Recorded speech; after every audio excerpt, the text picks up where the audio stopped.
किशोरपुरा का मासूम दीपेंद्र कुंड में डूबा नहीं, डुबोया गया था। परिजनों व समाज के लोगों ने लगाया हत्या का आरोप। उदयपुरवाटी किशोरपुरा के मासूम दीपेंद्र सैनी की गत दिनों अचानक लापता हो जाने के बाद पौंग के मालखेत की पहाड़ियों में कुंड में शव मिलने के बाद मामला अब धीरे धीरे तूल पकड़ने लगा है। उनके परिजनों का साफ तौर पर आरोप है कि दीपेंद्र कुंड में डूबा नहीं है, बल्कि षड्यंत्र पूर्वक उसे वहां ले जाकर उसकी हत्या की गई है। शनिवार को मृतक के घर परिजनों को सांत्वना देने पहुंचे आदिवासी मीणा सेवा संघ के प्रदेश प्रधान सुरेश मीणा किशोरपुरा को परिजनों ने पूरा घटनाक्रम बताया तो ये सब सुनकर वह भी एक बार इस स्तब्ध रह गए। वहां मौजूद सैनी समाज के जिलाध्यक्ष जगदीश सैनी ने बताया कि दीपेंद्र की हत्या के पीछे कोई न कोई राज है। वह अकेला कभी मालखेत की पहाड़ियों में नहीं जा सकता। कोरोना महामारी के बीच हम मजबूर हैं कि इस परिवार को आखिर कैसे न्याय दिलाएं। उन्होंने जल्द ही ग्रामीणों को साथ लेकर आंदोलन की चेतावनी दी है। मृतक के परिवार के नज़दीकी शंभू दयाल सैनी ने कहा कि दीपेंद्र सीधा साधा बच्चा था, वह काम से काम रखता था। उसने कभी ठीक तरह से पौंग का रास्ता भी नहीं देखा। वे भला मालखेत की पहाड़ियों में कैसे पहुंच गया। उन्होंने साफ तौर पर इसे हत्या करार दिया है। मृतक दीपेंद्र के पिता मोतीलाल सैनी ने बताया कि मेरे बेटे को मारा गया है, मेरे बेटे की हत्या करने वालों का जल्द खुलासा हो। उन्होंने कहा कि मेरा बेटा कुंड में नहीं कूद सकता। मोहनलाल सैनी ने भी इस घटनाक्रम की घोर निंदा की है। आदिवासी मीणा सेवा संघ के प्रदेश प्रधान सुरेश मीणा किशोरपुरा ने कहा कि दीपेंद्र की मौत के बाद इसके माता पिता का रो रो कर बुरा हाल है। परिवार सदमे में है और परिजन व आसपास के लोग इसे हत्या मान रहे हैं।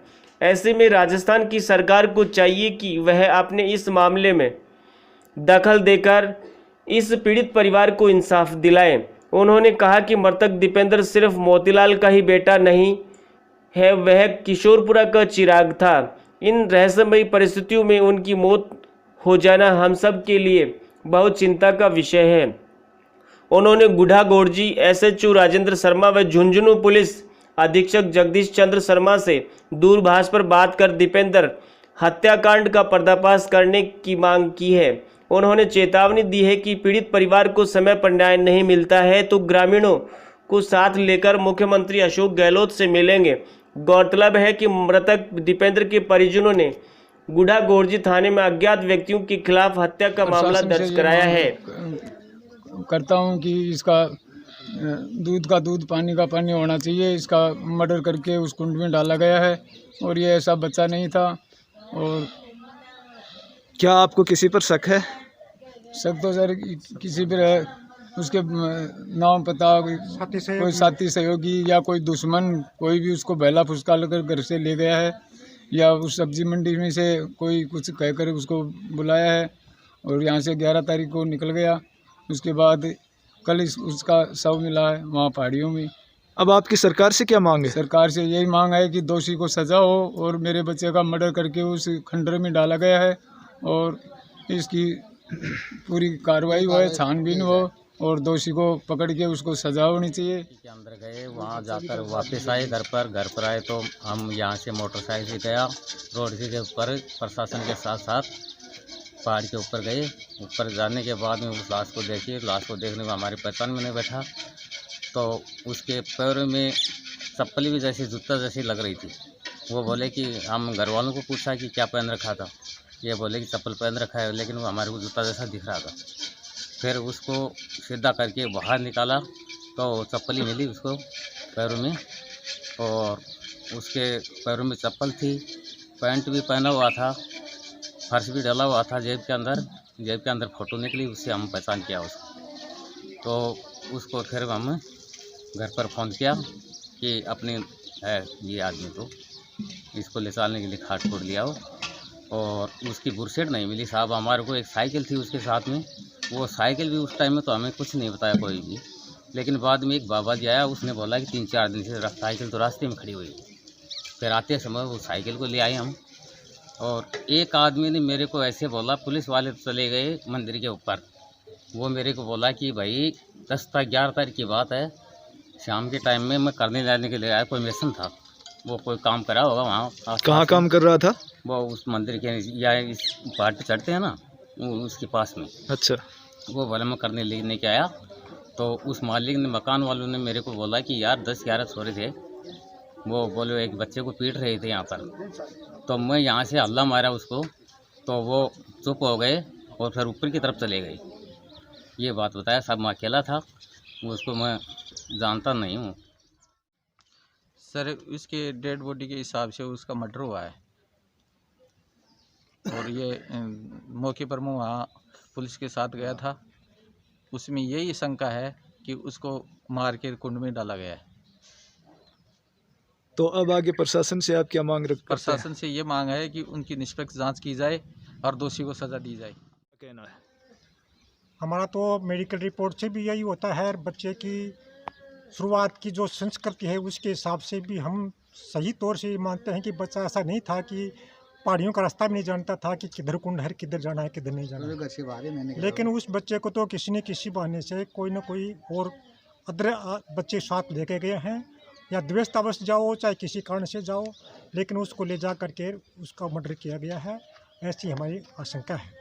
और व्यक्तिगत निवेदन भी यह है कि अगर सरकार तुरंत इसकी कार्रवाई करती है तो हम सरकार के साथ हैं, सरकार का पूर्ण सहयोग करेंगे और अहोभाग्य है हमारा। लेकिन अगर सरकार कुछ नहीं करती है तो हम इसके लिए सरकार के विरुद्ध कार्रवाई करेंगे और पुलिस थाने के सामने भी धरना प्रदर्शन भी करेंगे। हमारे जो भी कुछ हमारे से होगा वो हम करेंगे, सीएम साहब से मिलेंगे, गृह मंत्री से मिलेंगे, और जो भी हमारे से होना होगा वो सब हम मिलजुल करके करेंगे। हमारा गांव पूरा एक है और हम सब एक। देखिए, दीपेंद्र सिर्फ मोतीलाल जी का बेटा नहीं है, पूरे गांव को दुख है, और किशोरपा संपूर्ण गांव दुख की घड़ी में मोती के साथ है। कल से ही हमारे गांव के मौजूद लोग मालखेत की पहाड़ियों तक गए हैं, और जिस प्रकार से सैनी समाज से लेकर वाल्मीकि समाज तक का हर एक व्यक्ति बता रहा है कि निश्चित तौर पे कोई न कोई साजिश के तहत, षड्यंत्र के तहत इसके साथ अनहोनी हुई है। तो मैं राजस्थान की सरकार से, ज़िले के पुलिस अधीक्षक से, डीएम महोदय से सबसे आग्रह करना चाहता हूं कि कलेक्टर साहब, एसपी साहब, आप यूँ मत समझिए, हम सिद्धांतिक लोग हैं, गांधीवादी सिद्धांतों पे चलने वाले लोग हैं, लॉकडाउन है, लेकिन इसका मतलब ये भी नहीं है कि हमारे बच्चों को इस प्रकार से सड़कों पे से उठा के और कुंडों में डुबो के मारा जाए। देखिए, जहाँ तक इन लोगों से पूरी बात की हमने तहकीकात की है, निश्चित तौर पे जिसका जवान बेटा जाता है उसको पता लगता है, उसके सीने में दर्द होता है। आज इस परिवार की स्थिति ये है कि सूखा देवी, इसकी माँ, दीपेंद्र की माँ सूखा देवी का रो रो के बुरा हाल है।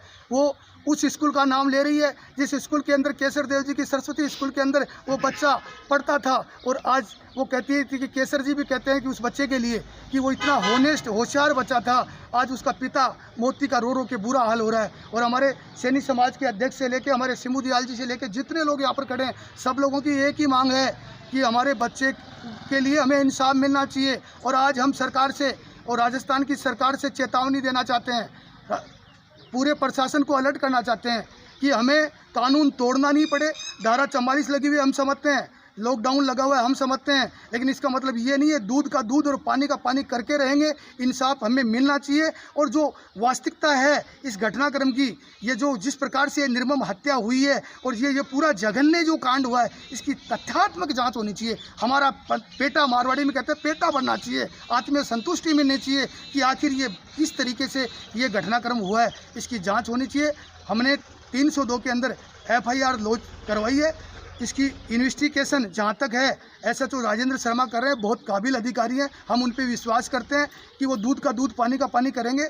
अगर इसमें 7 रोज़ के अंदर हमें सच्चाई सामने नहीं आई तो हम निश्चित तौर पे किशोरपा गांव के संपूर्ण लोग, हमारे रिश्तेदारों के फ़ोन आ रहे हैं, आसपास के लीडरों के फ़ोन आ रहे हैं, समाज सेवियों के फ़ोन आ रहे हैं, वो भी कह रहे हैं कि तुम किशोरपा वाले अकेले नहीं हो, हम सब तुम्हारे साथ हैं। तो हम जिला कलेक्ट्रेट पे जाएंगे, हम जल्द ही राजस्थान की सरकार के मुखिया से मिलेंगे। और हमें इसमें कुल मिला के बात यह है कि ये जो दुखियारा परिवार है और इसकी आंखों में आंसू है, और ये जो एक जवान बेटा मालखेत की पहाड़ियों में इस प्रकार ख़त्म हो गया, उसका किस तरीके से उसका एक्सीडेंट करके करवाया है या क्या करवाया है, इसकी जांच तो पुलिस कर पाएगी। मेडिकल रिपोर्ट की भी जहाँ तक बात करें, मेडिकल रिपोर्ट भी हमने मेडिकल टीम गठित की है डॉक्टरों की, और उसमें भी स्पष्ट क्या आना है वो 1-2 दिन के अंदर आ जाएगा। हम चाहते हैं कि इसमें जो दीपेंद्र के साथ जो कुछ हुआ है, देखिए कोरोना योद्धा के रूप में इसका भाई, जो बड़ा भाई है, वो पटना के एम्स के अंदर अपनी सेवाएं दे रहे हैं। दीपेंद्र नाम उसका मनीष सैनी है, जो पूरे हिंदुस्तान में कल परसों उसकी फ़ोटो छपी है। पूरे इंडिया के अंदर एम्स अस्पताल सबसे बड़ा अस्पताल है, बिहार के अंदर वो सेवाएं दे रहा है। आज उस कोरोना योद्धा के साथ क्या बीत रही है, उसका भाई की दर्दनाक मौत हो गई। इसलिए पूरा परिवार इस बात की हम किशोरपुरा वासी मांग करते हैं। हम पूरा गांव इस घटना को लेके स्तब्ध है। हम सारे लोग, पूरे इलाके में सनसनी फैली हुई है। इस घटना की जांच होनी चाहिए।